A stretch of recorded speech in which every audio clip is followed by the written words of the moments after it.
ભાઈ ની ભે પૂછલી ગઈ. તમને યુવાનો ન ખબર હોય, વડીલોને ખબર હોય, પેલા માલ પૂછલી જતા. પછી એને પાણી પાવું હોય, નિરણ કરવી હોય, ત્યારે ગામને બોલાવે ને એ તમને કોઈ ઈહું ઉપળા જે હોય ને એ હેઠ નાખીને પછી કે લેજો બાપા. એટલે વળે ઓલું ઢોર વળે આમ પગ ઠેરાવીને આમ ઘડીક ઊભું રહે, ખાઈ ગયા પાછું બેસી જાય. એક ભાઈ ની ભે પૂછલી ગઈ. સોરે આપણો ડાયરો બેઠો હોય, સમજ્યા? આવો મારો બે બે બે બે ભાઈ આવો, ભાઈ બે ભાઈ આવો. પછી ગામ કંટાળે, આને ભળે ગામ ભાગે.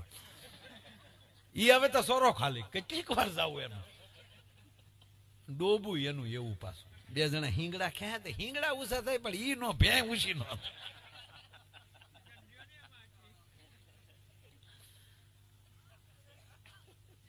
કોઈ માણા નો ઉભું રહ્યું પાછો ઉભો બહુ કે એ ભાઈ એકવાર ભાઈ એકવાર આવો મારો બાપ. આમ જો આવું ફેર થાય ને એટલે વેસી દેવી છે. ઓલો કે તારી માં પગ ફેર નથી થતી, આવું ફેર થાય.